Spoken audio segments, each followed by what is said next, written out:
जिन लोगों के बीच में वो हैं, उनके बीच में रहते हुए जो भाषण उनको दे दिया गया वो पढ़ दिए, वो बोल दिए। मेरी पूरी सहानुभूति आपके साथ है। मेरी सहानुभूति है, आपको सहानुभूति से ऐतराज है?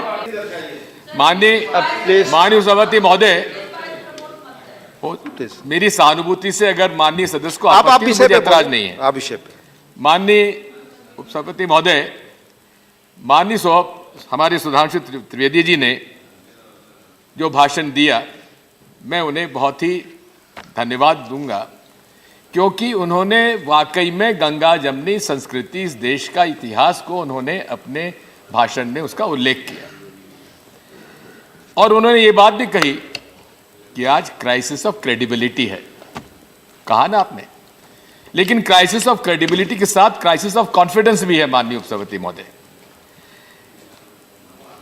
जिस विश्वास के साथ 2014 में माननीय प्रथम सेवक जी को देश ने चुना, लोगों को उम्मीद थी विदेशों से काला धन वापस आएगा, 15 लाख रुपए सबको मिलेंगे, करोड़ों बेरोजगारों को रोजगार मिलेगा, अर्थव्यवस्था सुधरेगी, देश मजबूत होगा, नोटबंदी आएगी, नोटबंदी में काला धन वापस आएगा, भ्रष्टाचार समाप्त हो गया, आतंकवाद समाप्त हो गया, और नकली नोट आ गए।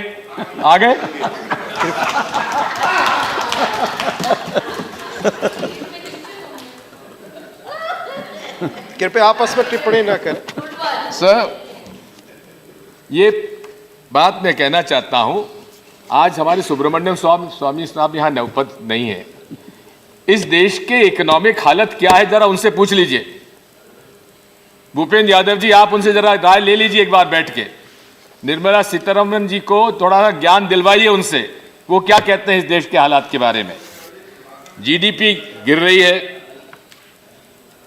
मैन्युफैक्चरिंग सेक्टर का ग्रोथ घट रहा है, एक्सपोर्ट्स में कमी हो रही है, साथ में हर एक सर्वमान्य इकोनॉमिस्ट इस विश्व में जो हैं, वो सब आज चिंता जता रहे हैं। आईएमएफ कह रहा है चिंता करिए, जीडीपी गिर रही है, वर्ल्ड बैंक कह रहा है, आपका आरबीआई कह रहा है, स्टेट बैंक ऑफ इंडिया कह रहा है, हर तरह से आज हालात बिगड़ रहे हैं। जब हालात बिगड़ रहे हैं, जीएसटी से रेवेन्यू कलेक्शन नहीं हो रहा है, तो क्या विकल्प बचा? जो वर्षों से कमाई करने वाले पीएसयूज को बेचिए और विशेष तौर पर अब लाइफ इंश्योरेंस कॉर्पोरेशन पे बात आ गई है। मेरे पूर्व वक्ता माननीय टीएमसी के किंदुदा ने इस बात को कहा है विस्तार से, मैं उसको दोहराना नहीं चाहता। करोड़ों लोगों के विश्वास और आस्था का प्रतीक एलआईसी आज संकट में है, और इसी के साथ साथ बीएसएनएल, एमटीएनएल के 1 लाख लोगों को बेरोजगार कर दिया। बीपीसीएल को आप बेचने की तैयारी में है। जो टेम्पल्स ऑफ मॉडर्न इंडिया, वो विजनरी पंडित जवाहरलाल नेहरू ने स्थापित किए थे, वो आप आज अपनी असफलता को छिपाने के लिए बेच रहे हैं। देश के हालात को देखते हुए, देश की अर्थव्यवस्था को आप बिगाड़ चुके हैं। अब आप जिस घर में अर्थव्यवस्था बिगड़ती है तो जेवर बिकते हैं, वही हालात इस देश की हो रही है।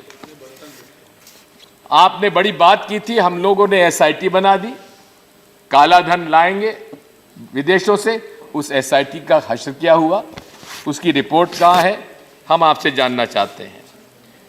मैं माननीय उपसभापति महोदय, आपका ध्यान आकर्षित करना चाहता हूं, माननीय महामहिम राष्ट्रपति जी के जून 20, 2019 के पैरा 89 तरफ, my government is decided to implement the process of national register of citizens. ये उनका प्रेसिडेंशियल एड्रेस में वादा है। और जब भी माननीय माननीय राष्ट्रपति का भाषण अप्रूव होता है तो कैबिनेट से अप्रूव होता है, और कैबिनेट के अप्रूवल के बाद ही ड्राफ्ट फाइनल किया जाता है।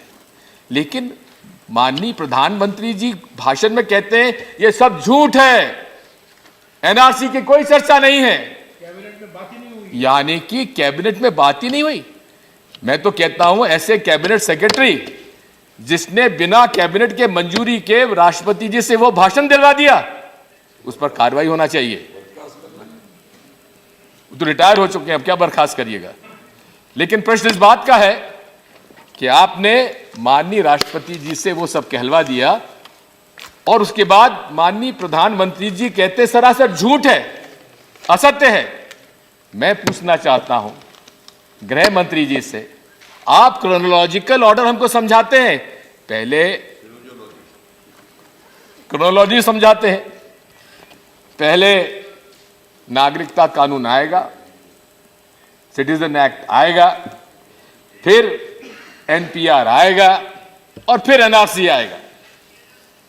अब बात इस बात की है कि किस पे भरोसा करें सुधेंदु जी, Trivedi ji, crisis of credibility है, किस पर भरोसा करें। और साथ में जो एनआरसी का असम का अनुभव है, 1600 करोड़ रुपए खर्च हुए, 11 साल लगे, और आज डिटेंशन कैंप्स में कई हिंदू तो उसमें हैं ही, लेकिन वो कैप्टन सनाउल्लाह जिसने भारत सेना में हथियार हाथ में लेकर पाकिस्तान का मुकाबला किया, दुश्मनों का मुकाबला किया, वो भी आज डिटेंशन कैंप में है। माननीय उपसभापति महोदय, ये आपकी राष्ट्रभक्ति है। मैं कहना चाहता हूं आज यही पूरा भ्रम और भय लोगों में पैदा हो गया है।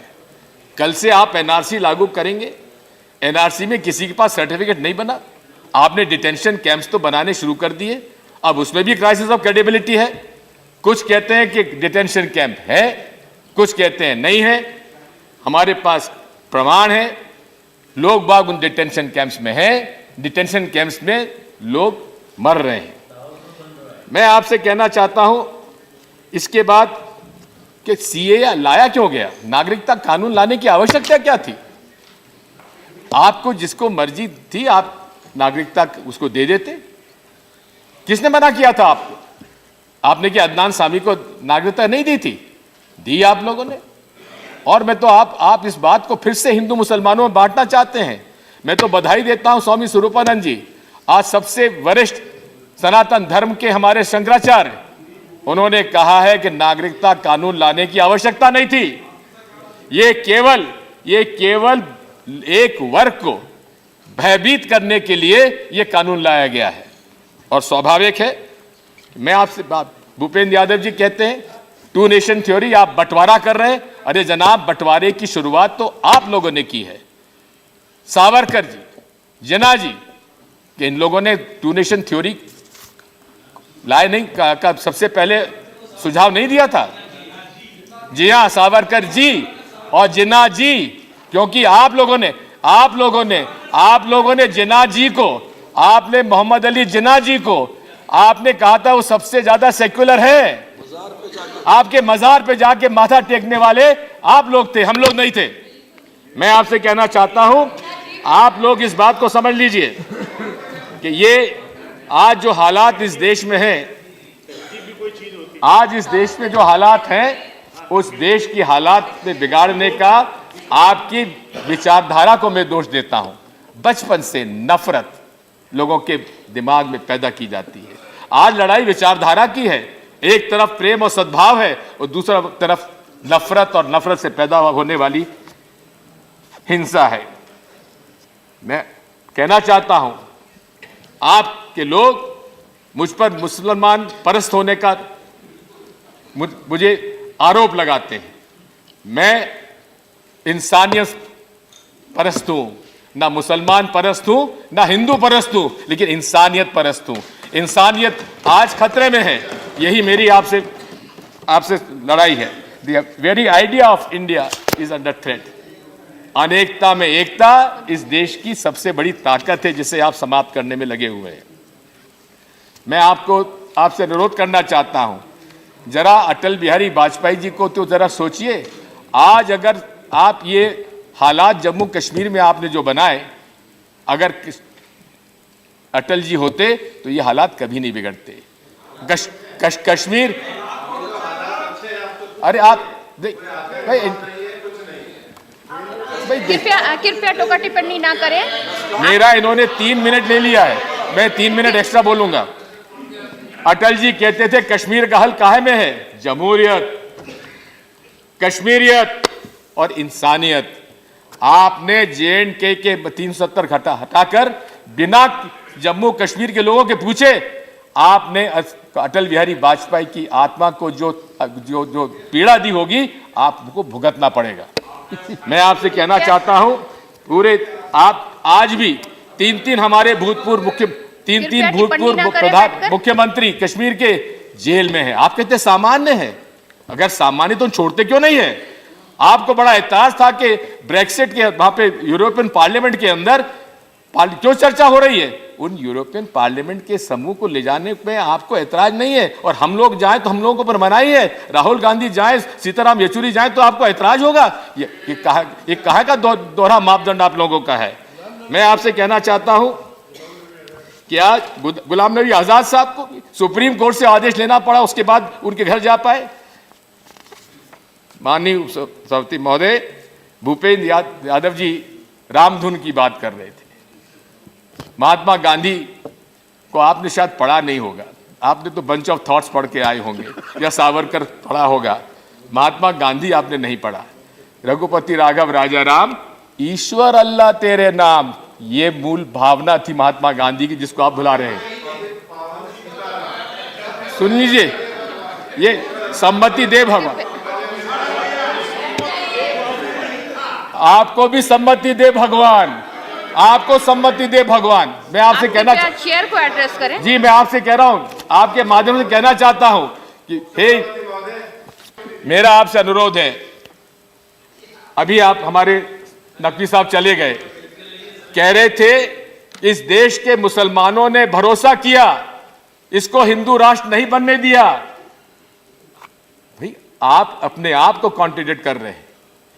हमें इस बात का गर्व है कि यहां के मुसलमानों को भरोसा था महात्मा गांधी पर, यहां के मुसलमानों को भरोसा था पंडित जवाहरलाल नेहरू पर, सरदार पटेल पर, और शेख अब्दुल्ला साहब को भी भरोसा था हमारे फ्रीडम फाइटर्स पर, महात्मा गांधी पर, पंडित जवाहरलाल नेहरू पर। इसलिए आप बांटने का प्रयास मत करिए, मैं आपसे अनुरोध करना चाहता हूं, क्योंकि ये देश सबका है। और विशेषकर आज जो आग लगी हुई है पूरे देश में, विशेषकर छात्रों में, युवकों में फ्रस्ट्रेशन है, नौकरियां मिल नहीं रही हैं, सामाजिक तनाव बढ़ता जा रहा है, लिंचिंग चारों तरफ हो रही है। आज यही नहीं है, इंटरनेशनल एरियाज में भी, इंटेलेक्चुअल्स में भी इस बारे में चर्चा हो रही है। इस बात को थोड़ा समझिए। मैं आपसे अनुरोध करता हूं कि सबको संभालने का प्रयास करिए। मैं तो आपको सुझाव देता हूं, अगर यह समस्या का निदान करना है तो तत्काल नागरिकता का कानून वापस लीजिए, लोगों में विश्वास पैदा करिए।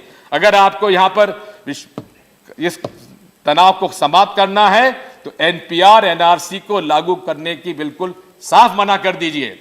अगर आपको यहां विश्वास कायम करना है, क्योंकि विश्वास का संकट है, आज सामाजिक तनाव खत्म करना है, छात्रों में विश्वास पैदा करना है, तो डॉक्टर मुरली मनोहर जोशी जी ने जो कहा है कि JNU का जो वाइस चांसलर है उसको तत्काल सैक कर दीजिए, तो एक बार विश्वास पैदा होगा।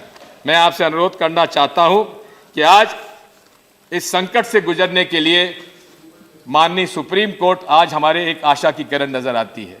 लेकिन साथ में आपने जो अपनी बात कही है पैरा 99 में, हमें यह हमेशा याद रखना चाहिए कि किसी भी विचारधारा के नेता या समर्थक होने से पहले हम देश के नागरिक हैं। बहुत खूब। हमारे देश की प्रतिष्ठा हमारे दलीय प्रतिबद्धताओं से कहीं बढ़कर है। मेरा यह विश्वास है कि आने वाले समय भी हम सब मिलकर अपने देश के गौरवशाली अतीत की प्रेरणा लेते हुए देश के उज्जवल भविष्य के लिए हर संभव प्रयास करेंगे और अपने प्रयासों में सफल भी होंगे। माननीय उपसभापति महोदय, प्रजातंत्र संवाद पर आधारित है।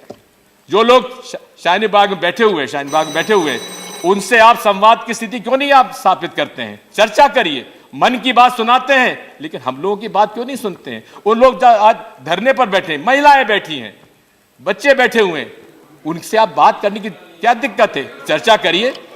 और अंत में माननीय उपसभापति महोदय, मैं एक बात आपसे अनुरोध करना चाहता हूं। जर्मनी में जब हिटलर का राज था, उस समय पेस्टर मार्टिन न्यूबलर ने जो कविता कही थी, मैं कहना चाहता हूं। First they came for socialist and I did not speak because I was not a socialist. Then they came for communist, I did not speak out because I was not a communist. Then they came for trade unionists, and I did not speak out because I was not a trade unionist. But then they came for me. Then they came for the Jews, and I did not speak out because I was not a Jew. And then they came for me. There was no one left to speak up for me. ये हालात इस देश में बनते जा रहे हैं। आज अविश्वास की स्थिति पूरे देश में होती जा रही है। इसलिए हम औपचारिकता के रूप में तो राष्ट्रपति जी के अभिभाषण का धन्यवाद दे सकते हैं, लेकिन वास्तविकता आज अविश्वास की है, क्राइसिस ऑफ क्रेडिबिलिटी है, क्राइसिस ऑफ कॉन्फिडेंस है।